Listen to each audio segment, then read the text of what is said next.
सब विद्यार्थियों को मेरा नमस्कार। तो जैसा कि आप सभी जानते हैं कि आज हम जो हमारा दूसरा सेमेस्टर है उसका अध्याय प्रारंभ करेंगे। तो आज की हमारी जो कविता है वो है ग्रामश्री और इसके कवि हैं सुमित्रानंदन पंत जी। तो ग्रामश्री जैसा कि इसके नाम से ही स्मरण हो रहा है, ये एक गांव की जो हरियाली होती है, हरी भरी कृषि का जो सौंदर्य होता है, उसका वर्णन यहाँ पर कवि ने किया है। तो प्रारंभ करते हैं। फैली खेतों में दूर तलक, फैली खेतों में दूर तलक, मखमल की कोमल हरियाली, लिपटी जिससे रवि की किरणें, चांदी की सी उजली जाली।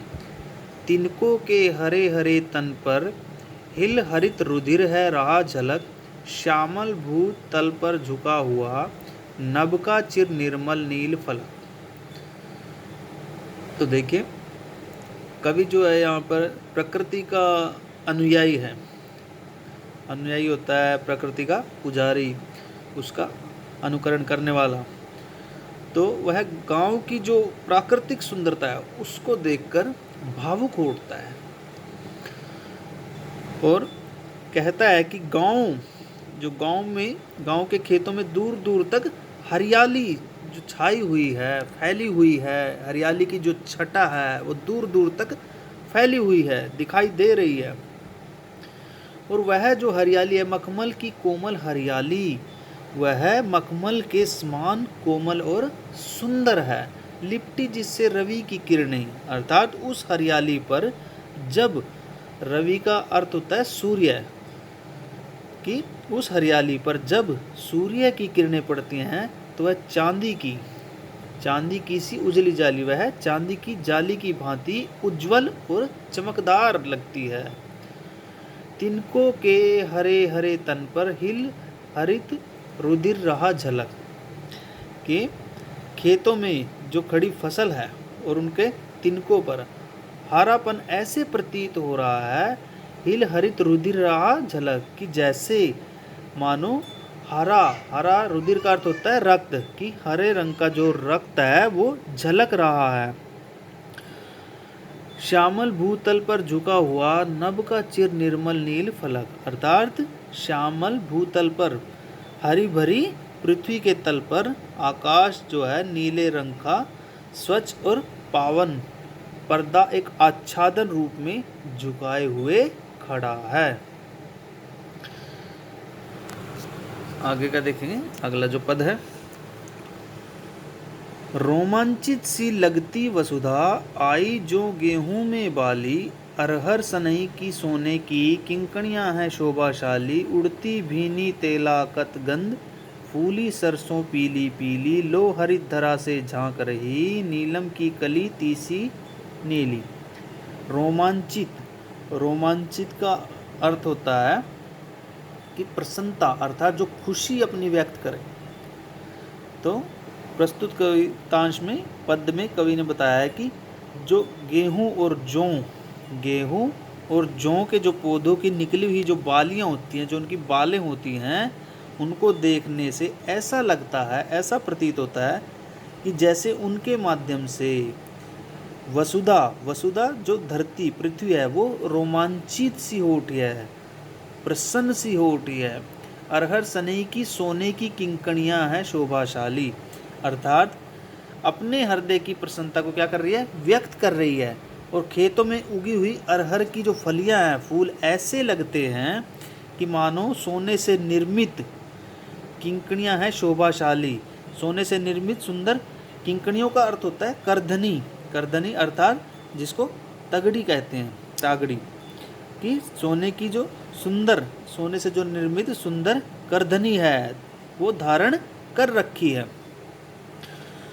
उड़ती भीनी तेलाकत गंध, फूली सरसों पीली पीली। तो सरसों का पौधा जिससे तेल बनता है, सरसों से क्या निर्मित होता है, तेल।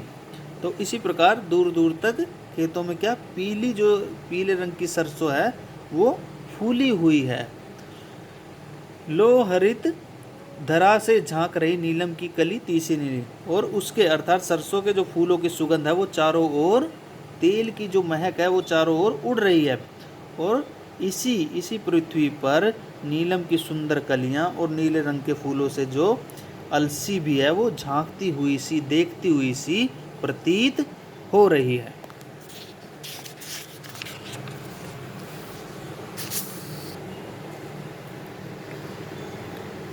रंग रंग के फूलों में रिलमिल हंस रही सखियां मटर खड़ी, मखमल पेटियों से लटकी चिमियां छिपाए बीज लड़ी। फिरती है रंग रंग की तितली, रंग रंग के फूलों पर सुंदर फूल, फूले फिरते हों फूल स्वयं, उड़ उड़ वृंतों से वृंतों पर। रिलमिल का अर्थ होता है मिलजुल कर, और छिमी होती है मटर की फलियां। रंग रंग के फूलों में रिलमिल, अर्थात कवि ने यहाँ पर प्राकृतिक छटा का जो है वो वर्णन किया है। और कवि कहना चाहता है कि मटर की जो फसल है, मटर की जो फसल है अर्थात मटर के पौधों पर तरह तरह के फूल जो है वो खिले हुए हैं, तरह तरह के फूल खिले हुए हैं। और उनके मध्य अर्थात उनके बीच में जो मटर की फलियां हैं वो लटकी हुई हैं, सखियां मटर खड़ी। मखमल पेटियों से लटकी छिमियां छिपाए बीज लड़ी, जो मखमल की पेटियों के समान लगती हैं, अर्थात उन पेटियों में क्या है, मटर के दानों की जो लड़ियां हैं वो छिपी हुई हैं। मखमली पेटियों से लटकी छिमियां छिपाए बीज लड़ी, अर्थात उन मटर के दानों में लड़ियां जो है वो छिपी हैं, मटर के दाने।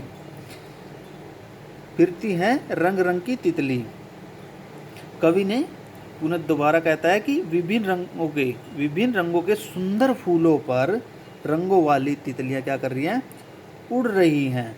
वहाँ फूल फिरते हों फूल स्वयं पर, उड़ उड़ वृंतों से वृंतों पर। वहाँ इतने अधिक फूल हैं कि ऐसा लगता है, मानो ऐसा प्रतीत हो रहा है कि वे जो फूल है स्वयं अपने आप ही फूले नहीं समा रहे हैं, और फूल स्वयं फूलों के समूहों पर गिर रहे हैं।